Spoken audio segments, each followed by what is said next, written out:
Então, nós vemos aí acerca do terremoto, acerca da fome e acerca da peste, tá, amados? Pela humanidade, houve pelo menos cinco pandemias, pelo menos 5 pandemias. Mas se nós levarmos em consideração as pandemias e as epidemias, que são as doenças que se alastrou pelo mundo, são 9. Mas eu só quis botar pandemia, tá?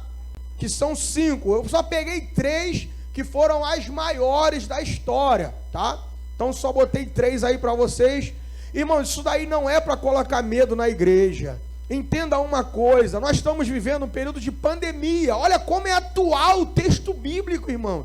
Olha como está nos nossos dias, isso daqui que está escrito. Igreja, Jesus falou isso daqui no Sermão do Monte, há uns 2000 anos atrás. E está se cumprindo nos nossos dias agora, pandemias, que são pestes, tá? Existem outras coisas, tuberculose, AIDS e outras coisas mais dessas doenças nós não vamos falar. Vamos só nos ater às pandemias. Rapidamente, eu vou falar aqui para entrar para outros sinais, tá bom? Então nós vamos ver que isso daí, irmãos, não é para te assustar. Isso daí é para você ter fé e esperança. Quando vê isso tudo acontecendo, Jesus está próximo de voltar para arrebatar a sua igreja, tá? Então vamos lá. No ano, está aí na apostila de vocês, pestes e pandemias, tá? Peste negra, no ano 1347, ela durou até o ano de 1353, tá bom? Essa pandemia aí foi causada por uma bactéria na pulga que encontrada em ratos, tá? Aí outros vão dizer que é na urina do rato, outros vão dizer que é na pulga encontrada, uma bactéria na pulga encontrada. Irmãos, para você ter noção dos relatos que as pessoas falam, as pessoas dizem que naquela época as ruas eram imundas, porque os animais contaminados passavam e as pessoas tinham medo, porque entendiam naquela época que aquilo dali transmitia pelo ar, irmão. Então você imagina como não foi terrível aquela pandemia, considerada, se não a maior, uma das maiores da história, tá? Mas Jesus nos ensinou que isso daí são sinais que antecedem a volta dele. Ele diz assim, ó, é mister que tudo isso aconteça. Então é necessário que essas coisas aconteçam, tá bom? Porque é o cumprimento da palavra de Deus. Se nós cremos, nós temos que acreditar que é necessário que isso aconteça, tá? Então a peste negra morreu, ela foi muito devastadora, morreu mais ou menos uns 200 milhões de pessoas naquela época, tá? Da peste negra. Teve também a gripe espanhola, no ano 1918 até 1920, tá? Que matou mais ou menos aí umas 100 milhões de pessoas. E o coronavírus, que começou no ano 2019, alguns dizem, né, lá fora, tá? Até 2021, e eu creio que vai acabar logo em nome de Jesus. Página de número 9, abre aí isso, a página de número 9, sinais na vida religiosa. Esses daí são bem interessantes também, tá? Sinais na vida religiosa, tá? A Bíblia vai falar sobre falsos cristos e falsos profetas. Abre lá, Mateus 24, novamente, para nós vermos o texto aí atualizado. Porque muitos virão em meu nome dizendo eu sou o Cristo e enganarão a muitos, tá? E enganarão a muitos. Versículo 11, e surgirão muitos falsos profetas e enganarão a muitos. Você pode observar que esses dois textos, tá? Eles estão no plural, tá bom? Muitos falsos profetas, não é a pessoa do falso profeta, e falsos cristos, não é o anticristo, tá bom? Porque eles dois vão se manifestar no período da grande tribulação. Quando eu der a aula eu vou explicar melhor para vocês, tá? 1 Timóteo, alguns sinais que antecedem a volta de Cristo. 1 Timóteo capítulo 4, abre aí, terra. Mas o Espírito expressamente diz que nos últimos tempos apostatarão alguns da fé, dando ouvido a espíritos enganadores e à doutrina de demônios, pela hipocrisia de homens que falam mentiras, tendo cauterizado a sua própria consciência, tá? Então, nós vamos ver aí que apostasia e escarnecedores, eles são também representação dos sinais do tempo do fim. Vamos ler aí sobre a prova religiosa. Eu botei algumas pessoas aí, tá? Alguns enganadores, tem muitos outros, tá? O Henrique Christ, tá? Ele diz que é Cristo e que reencarnou no dia 22 de março de 1948. Porque ele é um astrólogo, o nome dele é Álvaro Thaís, o nome dele mesmo, original, Álvaro Thaís, tá? Isso aí é para base de conhecimento dos irmãos. Ele diz que ele ouviu uma voz potente que disse para ele: eu sou o vosso pai, o Deus de Abraão, o Deus de Isaque, o Deus de Jacó. E ele diz, segundo ele, tá, que essa voz fala para ele que ele é o Cristo que foi crucificado há 2000 anos atrás, tá? Então ele entende, ele faz aquilo dali daquela forma, porque ele entende, segundo ele, que recebeu uma revelação de uma voz de Deus dizendo para ele que ele era o Cristo que foi crucificado, tá bom? Outro aí, o segundo, José Luiz de Jesus Miranda. Ele era um porto-riquenho, fundador da seita Crescendo em Gracia, tá? Afirmava ser a reencarnação de... Olha o que esse cara vai falar, irmão. Ele vai dizer que ele era a reencarnação de Jesus Cristo e também o anticristo. Ele tinha tatuado o 666 no seu corpo e afirmava ser este um símbolo de Deus. Ele se autodenominava Jesus Cristo Hombre, Jesus Cristo Homem, tá? Ele dizia que ele era Jesus Cristo Homem. E é engraçado que ele estabeleceu um dia que ele seria glorificado. Aí ele pegou, se escondeu, ficou muito tempo. Aí a história diz, né, que ele ficou um tempo, aí estabeleceu uma data, se não me falha a memória, acho que era em agosto. Aí ele esperou a data chegar, Marcelo. Aí quando a data chegou, não aconteceu nada, ele não foi glorificado. Aí ele chegou para os membros da igreja dele e falou: eu só fiz isso daí para testar vocês, se vocês eram fiel em mim mesmo. Tá, vamos ver outra aí. Uma seita que quer clonar Jesus. Uma seita que quer clonar Jesus. Daqui é outro sinal, tá? Não só do final dos tempos, mas isso daqui também é um sinal do avanço da ciência, amados. Porque a Bíblia vai dizer lá no livro de Daniel sobre um dos finais, um dos sinais do tempo do fim, é justamente o aumento da ciência. Você vai observar que essa seita que queria clonar Jesus, olha só como os caras são terríveis, né? Eles iam pegar o santo sudário da Igreja Católica, que diz que é o manto que enrolou Jesus quando ele foi morto. Aí eles dizem que vai lá pegar uma amostragem do sangue que estava lá, e daquele sangue vai tirar as células, tá, que estava lá, e daquele santo sudário ele vai extrair um DNA, meu Deus do céu, vai inserir em um óvulo e vai colocar numa virgem para nascer o Jesus dos tempos de hoje. Esse mesmo processo é um processo parecido como fizeram com a ovelha Dolly, tá? E eles estavam querendo clonar Jesus aí, para você ver como nós estamos vivendo o tempo do fim. Outro ponto aí: escarnecedores, duvidando da volta de Cristo. Abre lá em 2 Pedro, capítulo de número 3, versículo 3 e 4, tá? Escarnecedores, zombadores, tá bom?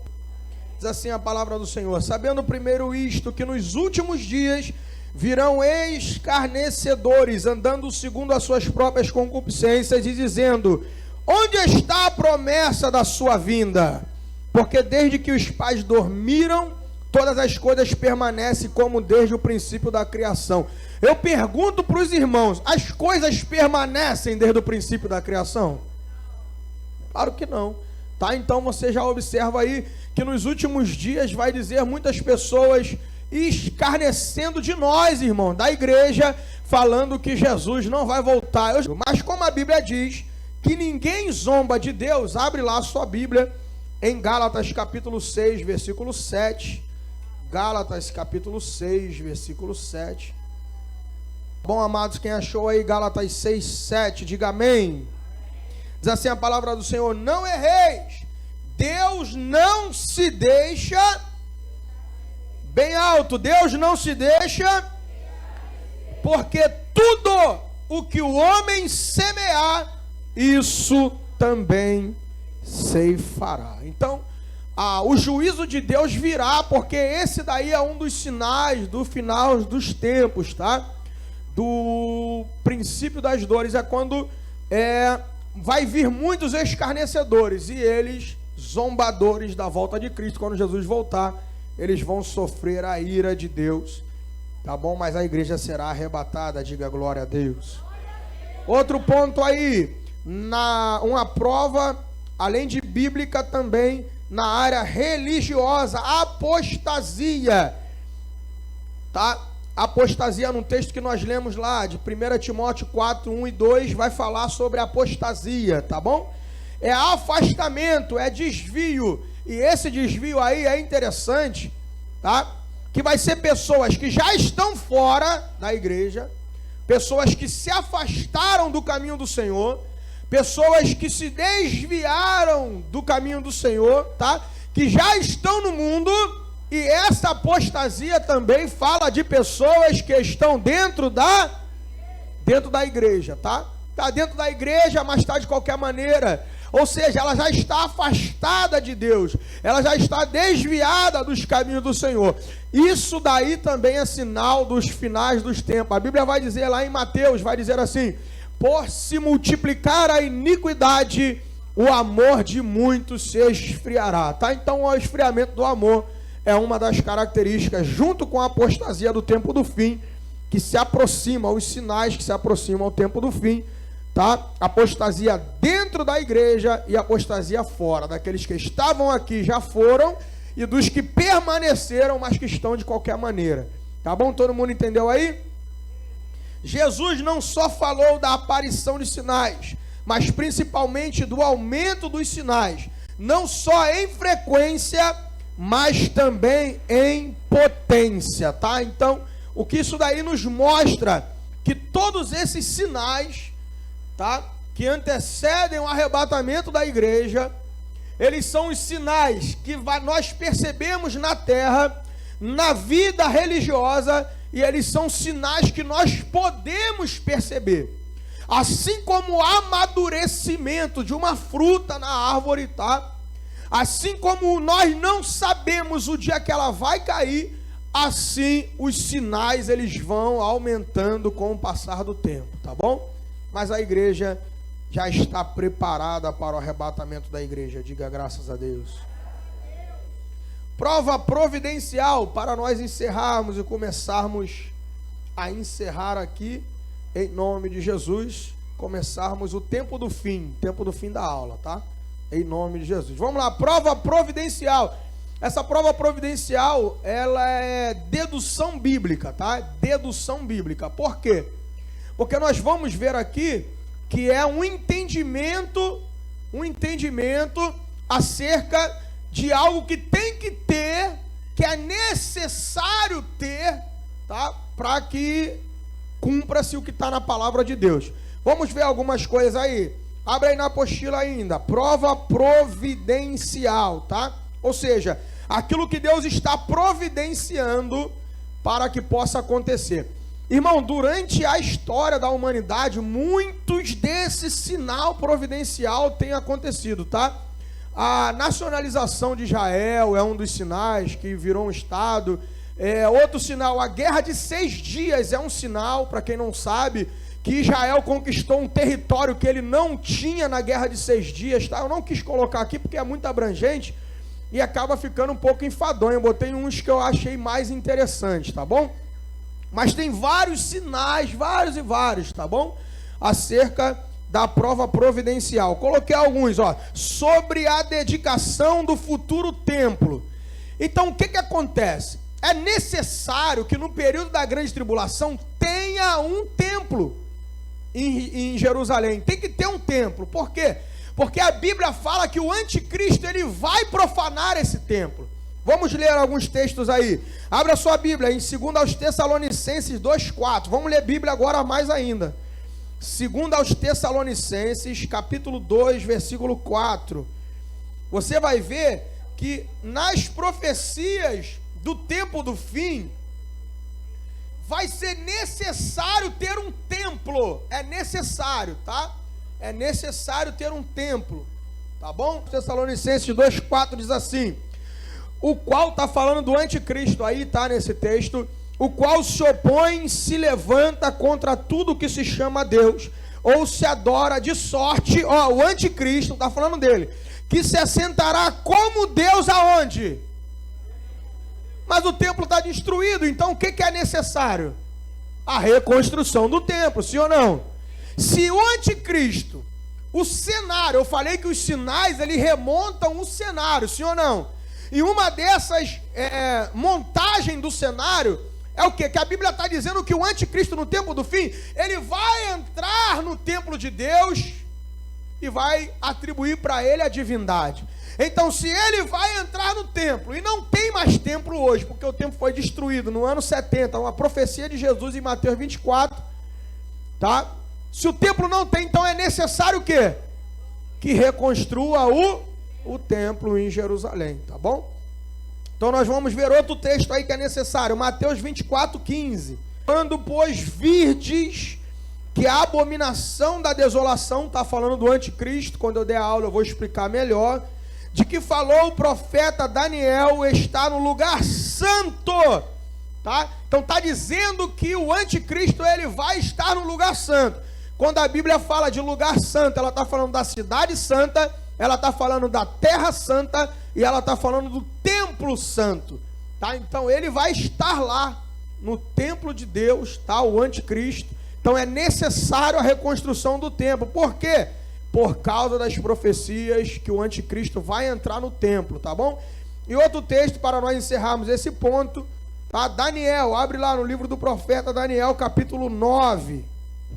Daniel, capítulo 9, versículo 27. E ele firmará um concerto com muitos por uma semana, e na metade da semana fará cessar o sacrifício. Sacrifício aonde? Aonde que tinha sacrifício? No templo, tá? Então, se não tem templo, como é que vai ter sacrifício? Tá? Porque o sacrifício era feito no templo. Fará cessar o sacrifício, a oferta de manjares sobre as asas das abominação, que estava escrito lá em Mateus, que nós acabamos de ler, tá? Virá o assolador. E isto até a consumação, e o que está determinado será derramado sobre o assolador. O assolador aí no texto é o anticristo, tá bom? Então você vai ver aí, tá? Que é necessário voltar o sacrifício no templo, sim ou não? Se ele vai fazer cessar o sacrifício, então é necessário voltar a reconstrução do templo e, consequentemente, voltar os sacrifícios no templo, amém? Todo mundo entendeu até aí? Então, por isso que nós vamos ver aí, tá? Sobre a prova providencial. É necessário ter um templo. A Bíblia vai falar sobre o templo da época de Salomão, e a Bíblia vai falar sobre o templo da época de Zorobabel. O da época de Salomão foi destruído pelos babilônicos, foi reconstruído pelo povo lá, na época de Zorobabel, que é chamado, e depois foi reformado por Herodes. São os dois templos. No ano 70, ele foi destruído pelo general Tito. Quando invadiu a cidade de Jerusalém, destruiu o templo de Jerusalém. E quando você entende, templo de Salomão foi o primeiro, aí o templo foi destruído pelos babilônios. Aí o povo foi para o cativo. Quando voltou, eles reconstruíram o templo. Um tempo pouco antes de Jesus, eles reformaram Herodes para fazer amizade, né, para ganhar o conceito com os judeus. Ele manda reformar o templo. Aí o templo é chamado de Templo de Herodes. Aí é o segundo templo. Esse templo, em Mateus 24, Jesus fala, nós lemos aí, que ele vai ser destruído. Aí no ano 70 da era cristã, ele é destruído pelo general Tito. E até hoje está destruído o templo. Mas no tempo do fim é necessário essa reconstrução. Então quando você vê que os caras estão querendo reconstruir um templo lá em Jerusalém, você já sabe que está mais próximo ainda a vinda de nosso Senhor para arrebatar a igreja.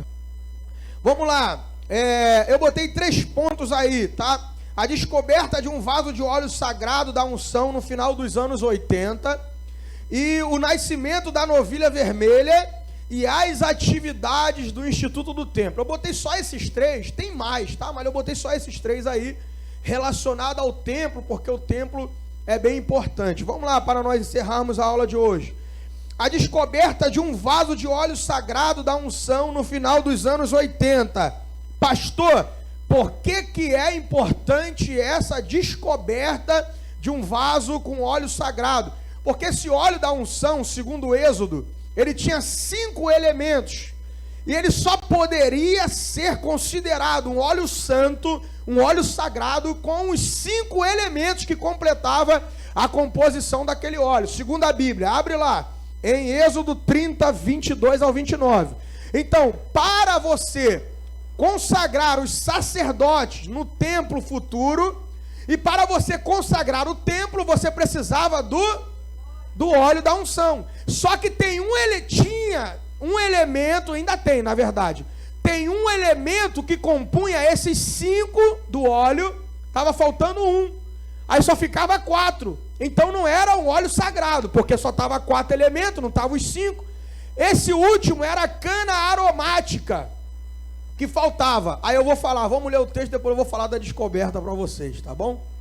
Vamos lá, abre aí, Êxodo, tá na Bíblia aí, 30, 22 ao 29, o coral da igreja, vai. Falou mais o Senhor a Moisés, dizendo: tu, pois, toma para ti das principais especiarias, da mais pura mirra, a igreja, de canela aromática. Essa daí é que estava extinta, não existia mais. A canela aromática, tá? A canela aromática, vamos lá.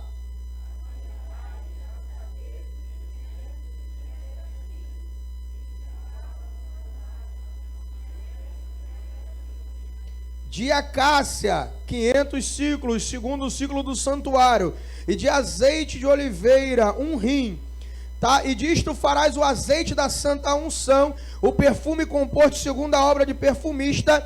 Este será o azeite da santa unção.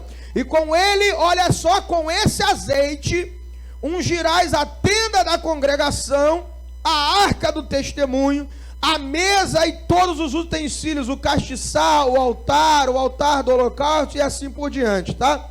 Então nós vamos ver que era necessário ter esse óleo, sim ou não?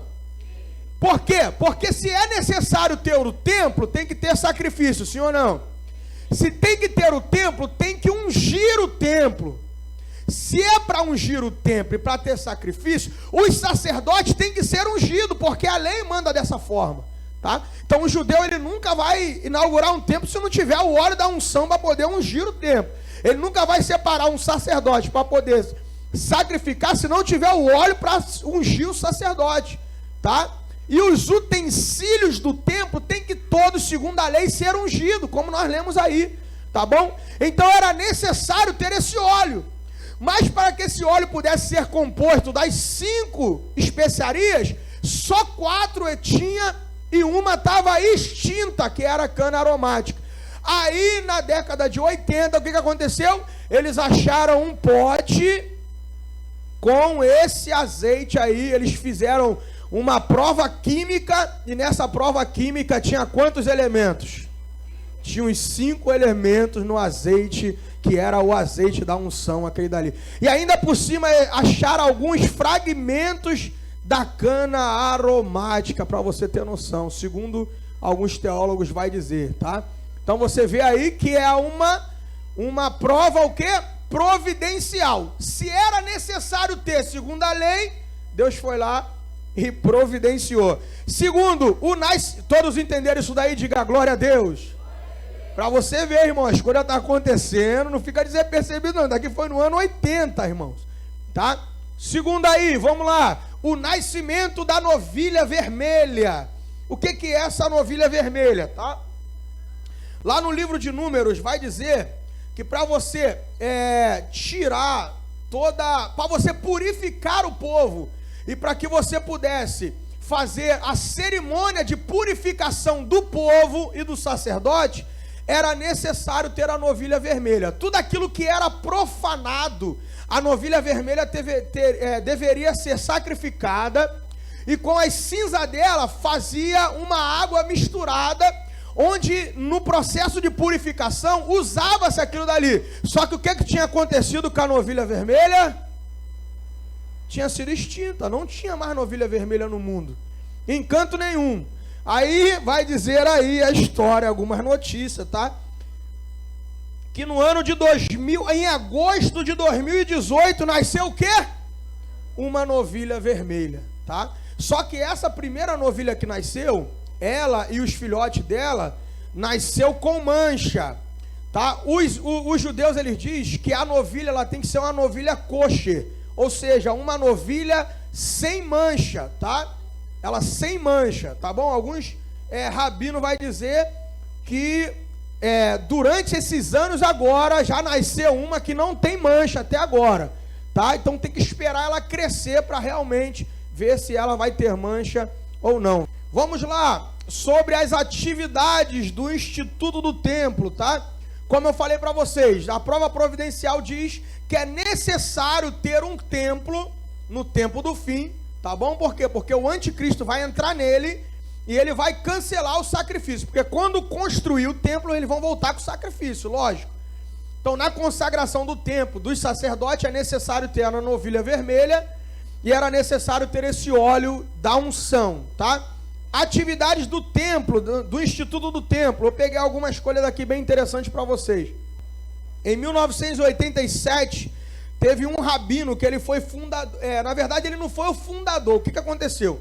Esse rabino começou a entender, fazendo algumas analogias sobre o Estado de Israel e outras coisas mais na Bíblia. Ele começou a entender, a achar ele na cabeça dele, o rabino Kohane, o nome dele. Aí ele começou a achar que o templo iria ser reconstruído enquanto ele ainda estivesse vivo, tá? E ele ainda está vivo. Aí o que aconteceu? Em 1987, ele começou a treinar os alunos dele, começou a falar para os alunos que na época deles, em 1987, era necessário ter uma reconstrução do templo para o Messias vir, porque ele é judeu, né? Para o Messias vir, tá? Porque ele é judeu, então ele acredita que o Messias que venha, tá bom? Então, ele começou a entender isso. Só que os seus alunos começaram a achar isso também e fundaram o Instituto do Templo. O que é o Instituto do Templo? O Instituto do Templo é tudo aquilo que tem armazenado para que eles possam providenciar uma reconstrução para um novo templo em Jerusalém, tá bom? Então você vai ver aí que o Instituto do Templo foi fundado pelos alunos desse rabino. Só para você ter noção sobre as atividades do templo, eu já estou encerrando. Vai dizer aí no Instituto do Templo que os alunos do rabino Kohane, que foram treinados por ele para a reconstrução do templo, eles já conseguiram providenciar utensílios para o templo, tá? Mesa da proposição, altar do incenso e o menorá. Para quem não sabe, o menorá é o candelabro, tá bom? Treinamento de sacerdote. Eles já estão fazendo treinamento de sacerdote, rapaz. E esse rabino aqui, ele começou a importar linho fino, como diz a Bíblia, para fazer veste de sacerdote, para que os sacerdotes possam servir no novo templo que eles estão querendo construir aí. Em breve vai acontecer, tá bom? E eles já conseguiram, estão também querendo, como lá na época de Salomão, diz a Bíblia que teve 40 mil harpas. 40 mil harpas foram tocadas na dedicação do templo. Aí eles também estão querendo providenciar 40 mil harpas para o novo templo ser inaugurado, tá? Então você vê que o Instituto do Templo, pesquisa lá na internet, tá? www.institutodotemplo.org. Você pesquisa lá, você vai ver os relatos que tem lá. Não deve estar em português. Se a sua Bíblia não, se o seu celular não tiver um navegador de tradução, não vai conseguir ler. Mas tem no site A Chamada, explica lá também sobre eles, tá bom? Então você pesquisa lá e é muito interessante. Eles estão providenciando várias coisas acerca do para a construção do templo. Não só o templo em si, mas os sacerdotes estão sendo treinados, cara, para ser sacerdote. Eles falam que, eles fazem um entendimento, Marcelo, que, hein, Aldo? Que os caras são da tribo de Levi. Ou então eles são levitas, lá eles recrutam pessoas que entendem, que eles entendem que são da tribo de Levi, como diz a Bíblia, para poder servir no templo. Eles treinam essas pessoas, já estão fazendo isso, tá bom? Então nós vamos ver essas coisas aí, sobre a prova providencial. Dê uma salva de palmas para Jesus, ele merece. Ele é digno de toda a honra, de toda a glória e de todo o louvor.